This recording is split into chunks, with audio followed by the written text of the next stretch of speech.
and I've been guilty of this so many times, people download the thing that you got and they don't actually know how you can help them.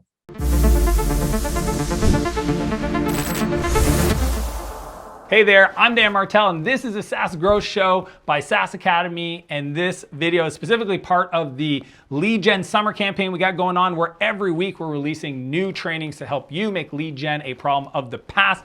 This training that I'm about to introduce you to has only ever been available to private coaching clients, and I wanted to make it available to help you take qualified traffic and turn them into demos on your calendar or free trial signups. It's called the New Lead Sequence Growth Playbook. So New Lead Sequence is all about understanding the first 14 days, what emails to send, the 3-part template for every email in that sequence, and specifically the hot principles that you need to know to avoid doing the things not to do. So some of you are doing things that are stopping you from actually converting those leads into demos or trials, so be sure to check that out. And if lead gen is still a problem for you, at the very end I'm going to tell you about a new program we're launching called the Lightning Bolt Lead Gen Stack to help you make this problem go away. So grab your notebook and let's get into it. Founders, when you're building your marketing funnels, is what do you send to prospects when they come into your world that takes them from, many of them, cold, they don't know really what your software is about,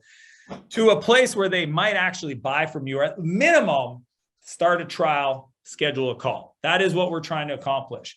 If you've ever felt like I don't know how to set this thing up, what should I say, etc., that is what we're going to talk about today, because I want to help all of you overcome the cold start problem and really build a great buying experience. That's what I call it, is we're going to figure out how to create a buying experience for your prospects using email and the new lead sequence process. If you haven't downloaded the worksheet, it's going to be linked up below, or it may have already been linked up. Patty's going to do that. It's down there. Please download the worksheet, because we will be doing an audit of your current process. And we get to that, I want all of you guys to have that readily available. So it's a PDF. You can use it to guide some note-taking, but be sure to click the worksheet link below in the chatty chat. But I want to ask everybody to post in the chat the answer to this question. When it comes to email automation, what's the hardest part of email automation for you? I want to hear from everybody in the chat, even if your camera is off. I want to hear from everybody. If you wouldn't mind posting your answer below in the chat. What's the hardest part of email automation for you? Because that's what we're trying to do. We're trying to automate some stuff, give you some time back, make it powerful, allow you to scale content, says Jan. Finding the right tool, says Brenda. Trent, what did Trent say? It scrolled up so fast. Sorry, in that making sure it converts without sending too many emails. Yeah, what is that? Happy medium. What trigger sequences, Marcelo, Philip, right sequence, personal touch, Emily, super important. I'm glad you brought that up. Anna, knowing what to write to get a better response rate. Yeah, copy and structure. Graham, getting the right message. Scott, keeping the message short without over justifying why I'm writing. Yeah, keep it so that they can scan it and they want to read it. And so many other answers. Thank you. This is amazing. You guys are super active and it's ridiculously appreciated. But here's what I've seen as problems, right? Is some of you, people download things from you and there is no automation set up. So the conversation from a buyer's point of view, it's almost like a dead start. It's like, you had some momentum. They came to your website, they saw your ad, they download your thing, they give you an email, and it's like your marketing car broke down on the side of the road and you got the 4-way flashers on. There's no momentum in what you're doing. Or that you've got a lot of people opting in and there's a lot of unqualified opt-ins. How do you sort through all the noise? I've seen some clients have these remarkably successful campaigns that generate cheap leads, but crazy unqualified. So what you got, it's kind of like water and oil. Okay. It doesn't really mix well. What you want is a bunch of qualified opt-ins to speak with, or worse, when they come in, you might send them a couple emails and then afterwards you just ignore them. It's like you put a box on your head and you pretend like they're not there. Okay. One thing I've learned is the riches are in the follow-up. Okay. The fortunes are in the follow-up and you can't be ignoring them. Here's my promise for today. I'm going to show you how to use automation to do the heavy lifting. so that it doesn't feel like a manual process. Some of you guys only get 1 or 2 leads a week. We're going to fix that. And then, well, I'm not going to be able to fix that on this call, but I'm going to show you when you fix that, how to automate this so that the automation takes care of the market till they're ready to buy. That's the whole point of installing automation, is to take care of your buyers until they're ready to buy. And it may not be initially, but it will be eventually. We're going to teach you how to communicate in a way that positions you to get them quick to buy, right? If you don't send the right messages in your emails, you could act like a scarecrow and scare them off, where you come on way too strong, okay? You need to create a rhythm. You need to create some value. You got to pull them in. If they smell the commission breath, they're going to run away. Some of you guys are doing this. As a simple example, you're calling yourself, you're asking if they want to get on a product demo, and your signature is sales rep, okay? How about we try things like a product tour, right? And language like product specialist, right? I'll get on a call with a product specialist. I do not want to get on a call with a sales rep, as an example. So I'm going to teach you how to get them quick to buy. And then also how to message your customers so that it feels like an easy long-term conversation, right? And to me, it's like no different than if I've got a best friend, his name's Nick. And when we talk, it's effortless. It's clear, it's fun, we make jokes, we've got a relationship, we're adding value to each other's lives. Like if you listen to our conversation, it's like big part life coaching, life strategy, life, ideas. And then another part just making jokes and laughing and having fun and trying to bring a smile to each other's day, right? It's kind of like what I have 2 philosophies for my kids. The 2 things I want to teach my kids. I want to teach them to be kind and competitive. Okay. So kind and competitive. And I think that we can use that as inspiration for how we communicate with our market, so that we build trust with them, but they also feel like we're building a relationship. So I want to ask you, if you had this all set up and it was automated and it was banging, what's the word that you would feel? How would you feel if you had it all set up and automated? Right now, it's done. Just wave a magic wand. Boom. How would you feel? I want to hear from you in the chat. From everybody, please, please, please put your answer in below. I've got, thanks, Patty. That's not how you feel, but I do appreciate Patty for sharing that link. We got Scott saying relieved. We've got Brenda, relief, thankful, confident. Josh, ooh, I like that word. Amazing, says McKenna. Thank you for that. Paula says winner. Awesome, Marcus. David, light, relief. I like that light energy, right? It's done. It's going. I can trust it. It's moving the business forward, right? Thank you all so much for posting in the chatty chat your word. So I want to share with you a quick case study, because, sometimes you want to hear and see how it works. Well, most people don't realize, but Clarity.fm was a company that I started in 2012, I believe is when I started. And I exited in 2014. We grew it to 50,000 experts in 2-year period, 24 months. We went from 0.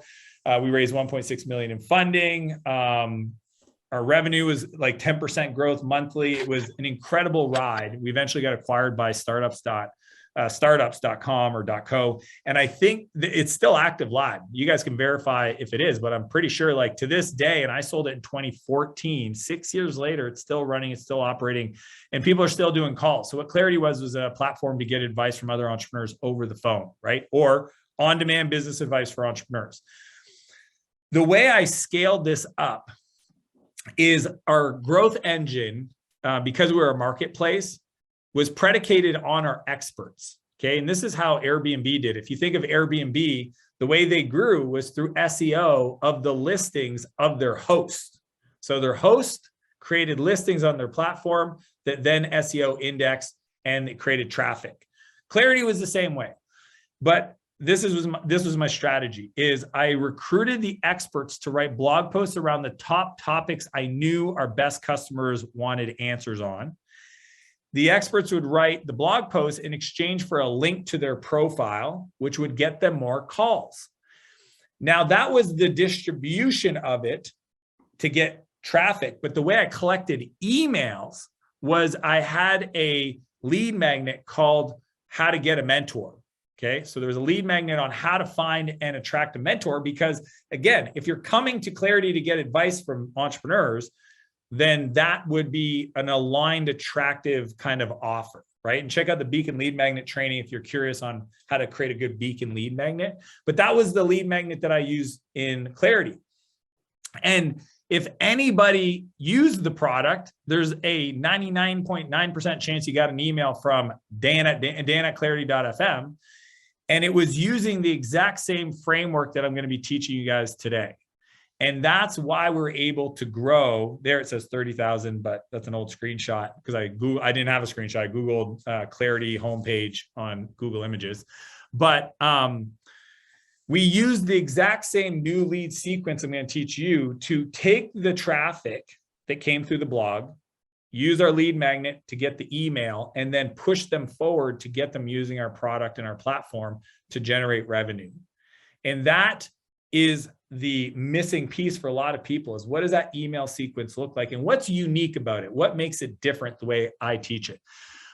Before we get into this, I'm going to ask everybody to do an audit. Okay. I'm going to put 3 minutes on a clock. Everybody should download the worksheet on page 3. So I'm going to share my screen here. And on page 3, can you see this, Patty? I don't know if my screen sharing worked. Do you see that? Yeah. On page 3, I want to do an audit. Does anybody have a lead sequence right now that they wouldn't mind coming on live with me to just do a quick audit with? Yeah, let's go with Trent. Trent, if you wouldn't mind unmuting yourself. You betcha. Want to introduce yourself, Trent, using the perfect intro? Yeah, my name is Trent. I'm the founder of Flowster. We are a process management application for marketing agencies to help them scale faster by taking the pain out of training new employees and then delegating and managing work. Ooh, your pitch is getting good. On an ongoing basis. Still a little long, but it's really good. I like it. Cool. So Trent, so right here, okay, day 0, somebody downloads something from your website. Okay, like a lead magnet. What's the first email you send them? Hang on, I'm just pulling up my active campaign so that I can. There we go. Sequence. You guys take some notes because Trent's going to give you some gold nuggets. He just gave you one already. Told you what tool he was using. Okay. I will say everything that we have is literally right in the middle of being completely renovated. So this is good timing. This is why I do this training. Yeah. Exactly. Welcome series. Come on, go faster. And people always ask me, how long should it last? 14 days is again, this is 14 days for a new lead.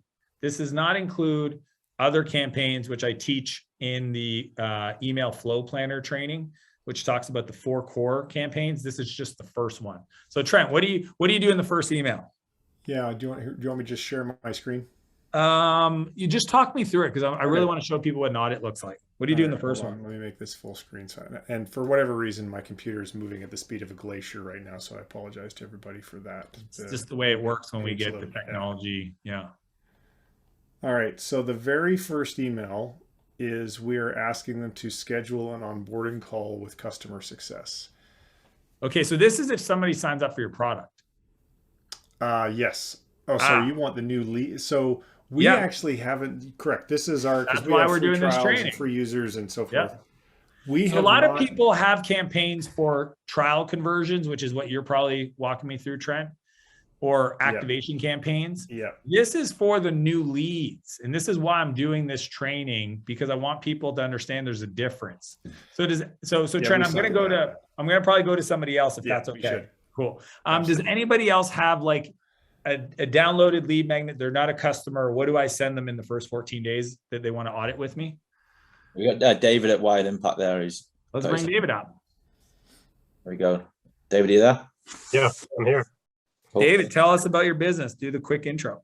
Yeah, so David, co-founder of Wired Impact. We help nonprofits build the kind of website they didn't think they could afford. Ooh, I like that. It's a good, nice high-level pitch. David, what are you guys doing right now? Day 0 of downloading your lead magnet.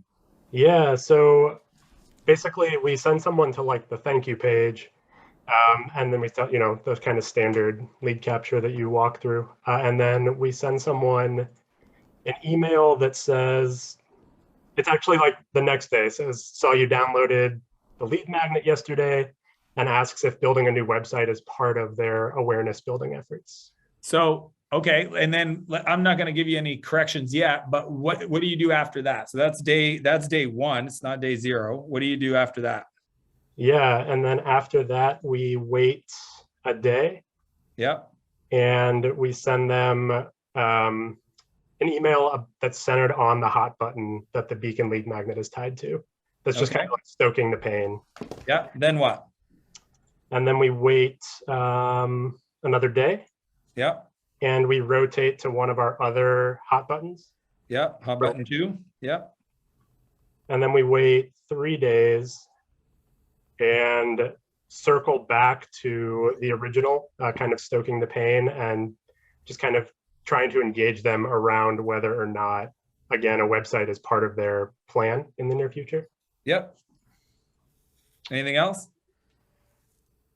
And then, yep, we wait a week after that. And then we move into spear emails. So the first is, are you still looking for ways to whatever the lead magnet was? Yep. And then we wait another week and ask if they've solved the problem that they originally reached out about. Cool. So it sounds like a 21-day type of campaign. Yeah, right around there. Awesome. So what I want everybody to do is just audit what you have today. It might be very simple and nothing's there. It might be 2 emails. It might be 21 days. It could be 14 days. And then I want to ask you what's working. So real quick, David, just the first thing that comes to mind when I say, what do you think is working right now? So our open rates are okay on the emails. Yep. Okay. What's not working? We're not getting a whole lot of quality responses to it. Okay. Quality responses. And then what's an idea for improving that you thought of? I think shortening our emails and making them even more tightly aligned to our ideal customer, as opposed to trying to catch everyone that might be downloading. Yep. I love that. So that is what an audit is. Oftentimes when we're trying to improve a process, we never take kind of inventory of where we're at to kind of understand what we got to work with. We always want to go straight to starting to build stuff. And I always start, like, I just did a big revenue retreat with a client. And the first thing we did was map out their whole process flow in Miro. And you can use Stormboard, you can use whatever you want.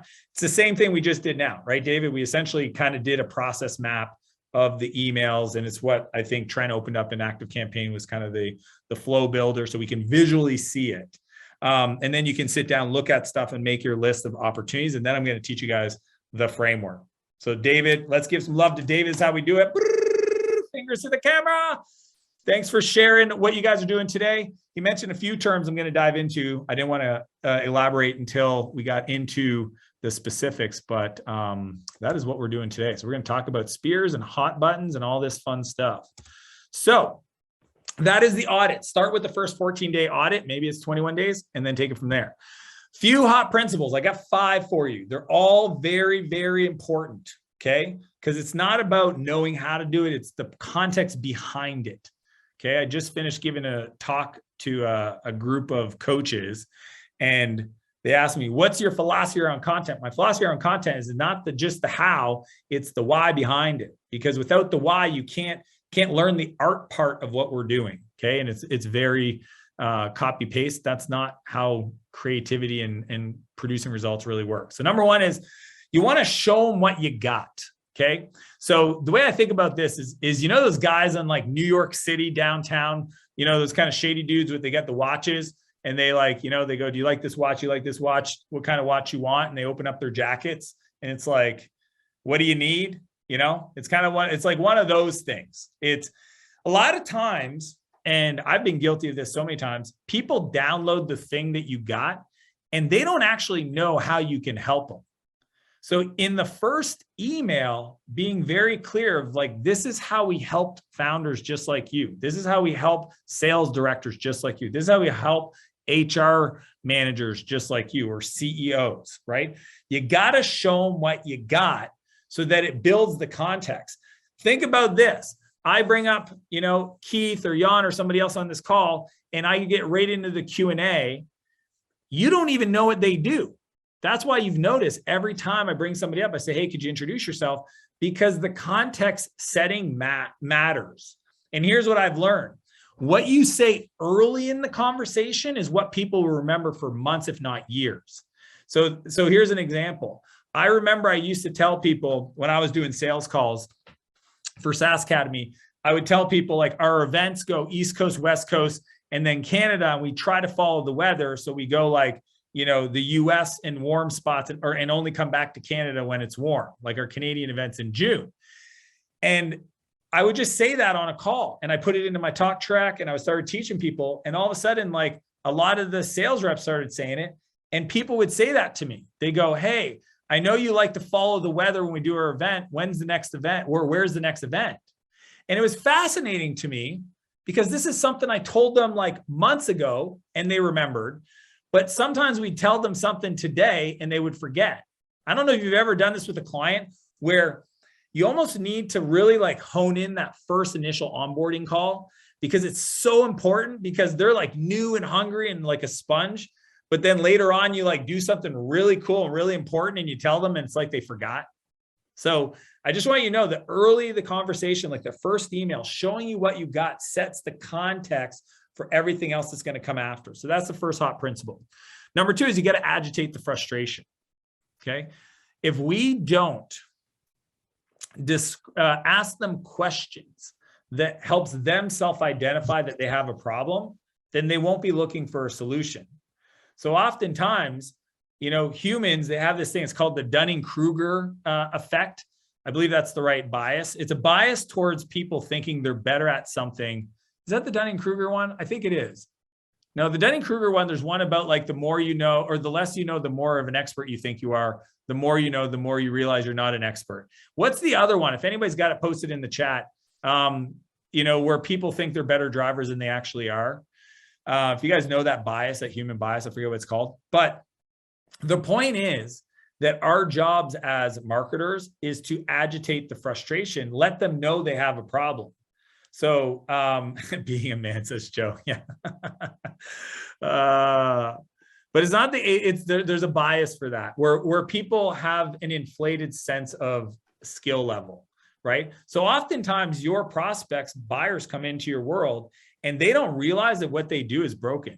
They don't even think that there's a problem, right? And our job is to agitate the frustration. Just like, you know, when I play golf, I don't keep score. I don't care. Like I literally do not care. I go to play golf with some friends and we have a great time. I don't keep score because if I actually knew what my score was and then I could hear what somebody else's score was, then I would have a comparison, right? Patty, are you a golfer? Gotcha. Yeah, not a very good one. Okay, do you know what your handicap is?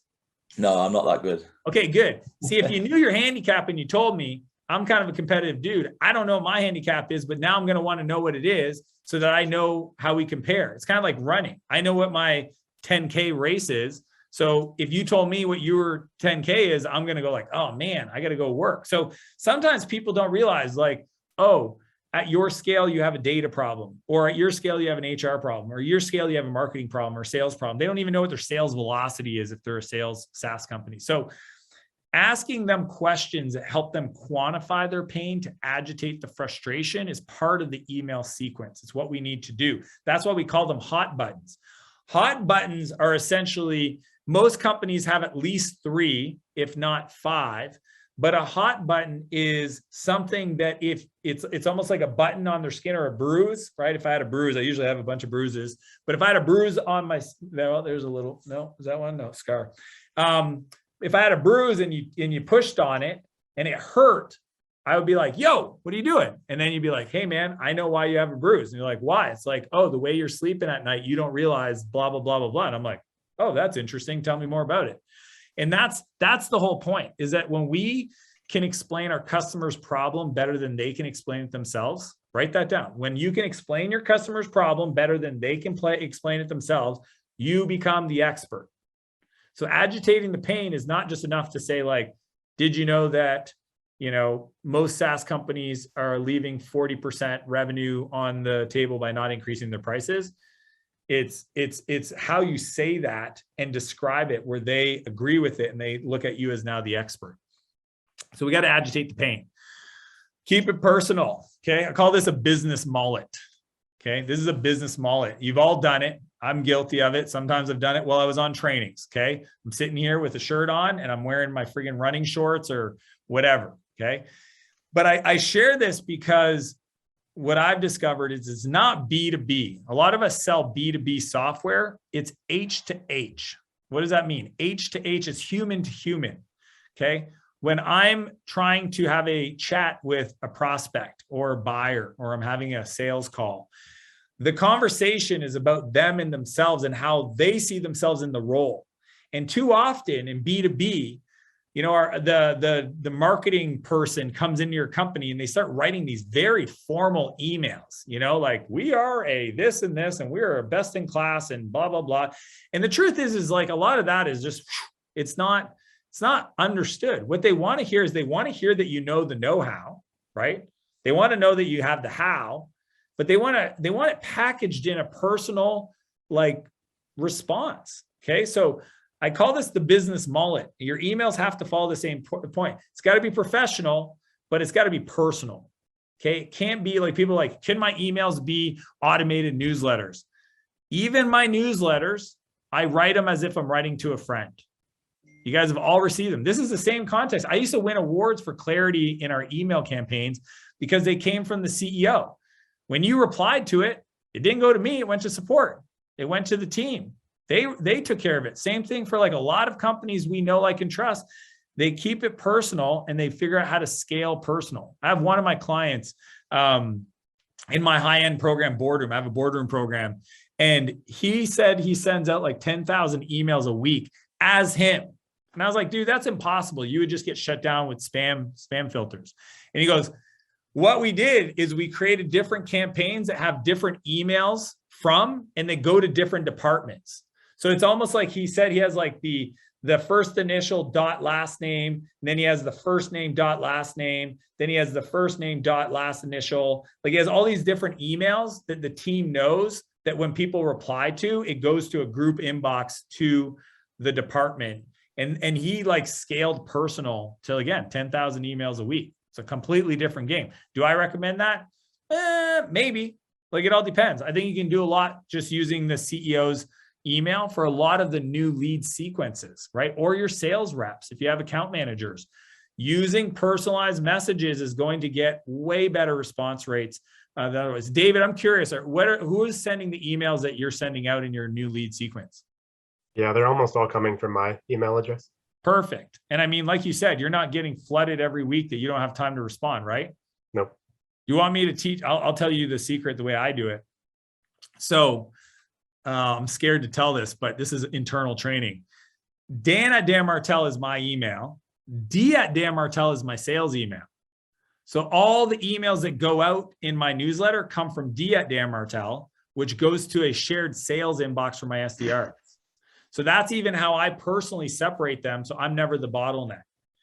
Okay. So you can even do that. And why does that work? Well, David, does D@danmartel sound more personal than Dan@danmartel? Sorry, what was it? Does it? The D@Dan is more personal. It's like it's got to be your email, right? It's D@Dan. It's not CEO@danmartel. So the D@Dan. So what's funny is people think that my personal email, the best one to reach me at, is D@danmartel, but it's not. That's the sales one. My Dan@danmartel is actually my email, right? It obviously goes through my assistants and stuff, and there's a whole filtering process. But that's another way you can do it, where your automation tool can send as a personal email, and you can keep your business email so that you can still use that for business cards and conversations that you want. That goes to a shared inbox that your team manages. So we want to keep it personal. Number 4 is we want to SPEAR them. This is one of my favorite acronyms. I got it from, I think it was my buddy Taki Moore told me about it. SPEAR stands for short, personal, and expects a reply. Okay, SPEAR. Short, personal, and expects a reply. Okay. I use SPEAR emails all the time. If you haven't checked out the reactivation emailer, I'm going to show you guys a reference and some templates, but I've got it linked up there. The reactivation emailer is a SPEAR email. David mentioned some SPEAR emails he sends out. Here's the concept. Just like you would write to a friend.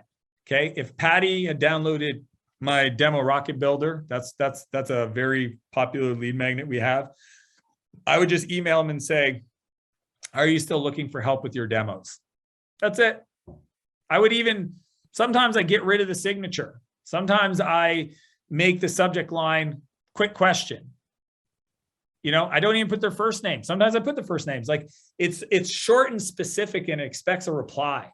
It's not this long-winded email that expects a reply. It's short. Some of you guys are in my world because you responded to one of those emails. Sometimes they're a little bit longer because I want to qualify. If I'm sending an email to my list and I'm trying to fill a certain program, I'm going to qualify. So I'm going to say, are you looking to solve this problem and these things are true, hit reply and let me know. Hit reply and say this word. That helps. That works as well. Just hit reply and type this word. It'll let me know that you want information, and then I reply to them. Okay. Expects a reply. Short, personal, and expects a reply. That is a Spirit email. It is something I first heard about from a guy named Dean Jackson. So Dean Jackson has a framework. He calls it the 7-word email, I believe it's called, or 9-word email. Maybe it's 9-word, but it's just asking these simple questions. Like, are you still looking to solve this problem? Are you still, and it's just whatever problem you think you can help them solve. So that's number 4, is spear them. Okay. We want to find them inside of our group, pull them out and start that conversation. Number 5 is keep them warm, like a hot plate, like popcorn. Okay. Most people, it's so funny when I work with my private clients and I ask them to show me. So we do deep dives. My private clients is super fun for me because I get to understand their whole executive team, their whole marketing stack, and I can really dive in. And I'll even have them do kind of what Trent was asking me earlier. Do you want to see my active campaign? Heck yeah, I do. I want to see all the automations.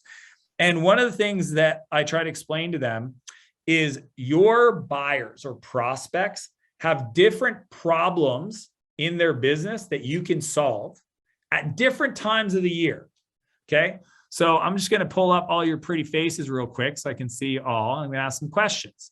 So, where is, where's Brenda? Is Brenda still on here? I can't see you, Brenda. Brenda, question. Yeah. If you could unmute and do a really quick introduction. Hi, I'm Brenda with Real Wired, and we help commercial real estate banker appraisers run a problem-free department. Booyah, I love that clarity. Brenda, when we first started working together, what specific problem were you looking for help on solving? Remember the first specific problem? Yeah, we were stalled and we needed to re-energize for growth. Okay, so the first problem was stalled and energized for growth. And as you kind of move forward working together, did other problems happen to come up? Oh, just 1 or 2. Just 1 or 2? Yeah, you had different problems. So I asked that because I'm pretty sure like all of you guys can probably resonate that at different times of growth, you have different problems. So Brenda was like, hey, I'm stalled. That's one problem. The other one could be I don't have enough leads. The next one could be I need help with my sales process. Then once you fix those, guess what? Now I got a people problem. I got, and now I fix the people problem. Oh, I got a vision problem. I got a strategy problem. So what happens is throughout a 12-month period, I argue that your customers probably face 3 to 5 different problems that you can help them with. Okay. Now you might think, well, our product is, HR solution or marketing automation. So like that's the problem, but you have different modules and features in your product. And within your product, you can help solve different problems. It could be marketing automation. It could be marketing lead scoring. It could be whatever. So what you want to do is you want to have lead magnets that speak to the market at different times, promoting different solutions to their problems. That's what we call them hot buttons. And the reason why is if you only lead with one, you're essentially waiting for the moment that they finally decide I have that problem. If you lead with 3 to 5, okay, then what you do is you say, hey, Brenda, you got this problem? And you're like, nope. All right, cool. Then 2 months later, you ask them again, do you have this problem? And they go, yeah, got that one. Perfect. Let's talk. Or you might like literally just wait, 3 or 4 or 5 different problems. And what I've discovered is that philosophy of continuing to message them creating value in the world, but every once in a while, just ask them like, hey, do you have this problem? And they're like, yeah, I do now. Great. Do you want to talk about how we can help you? Yeah, I do. But if we just always say the same thing, then we're going to miss the market of it's kind of like, if somebody's trying to get in shape, there could be 7 different reasons they want to get in shape, but the underlying problem that they want to solve is getting in shape. So you might go like, do you need more energy to play with your kids? Do you want to attract your perfect mate? Do you want to feel confident in your skin? Those are separate problems, but the solution behind your software, it's the same software. So being able to position the hot buttons to be separate, that's what I mean when I say keep them on a hot plate, keep emailing them some value, but every once in a while, see if one of them is going to pop because they finally resonate with the pain that you solve. That's the big idea behind that hot principle. So I want to ask you all, I just got to find my screen again. Out of those 5 hot principles, which one do you think you need to focus on the most? 1, setting the context up front and sharing what you got for them. 2, agitate their pain a little bit so you can get them to realize that you might be able to help them. 3, keep it personal. 4, spear them, just boom, ask them if they have a problem. Or 5, build an ongoing campaign that might last a year and see if you can get any more to pop. I'm going to read some of these out below in the chatty chat. We got Allison saying, agitate the pain. Maddie, thank you for that. Number 2, spear them, says Daniel, keep them warm. Kyle, Laura, 5, keep them warm. Haley, agitate the pain. Ryan, 5, keep them warm, says Scott. David, 5, keep them warm. Awesome.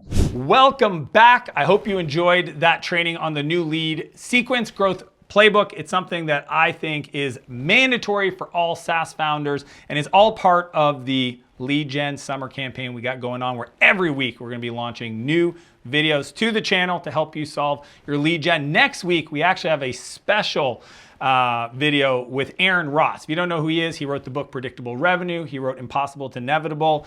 He is one of the top SaaS marketing and sales guys out there. And specifically in that video, he's going to break down a framework he taught to our private coaching clients all around the sales forecast and funnel so that you can work with your sales and marketing teams to make sure that you build pipeline in a predictable way. It's super exciting. And I also want to mention, if lead gen is the #1 bottleneck in your business today, be sure to check out the Lightning Bolt Lead Gen Stack. It's a new program we just created to help founders like you make lead gen a problem of the past. We've had hundreds of clients use these frameworks to solve their lead gen problem. So click the link, check it out, and I'll see you next week.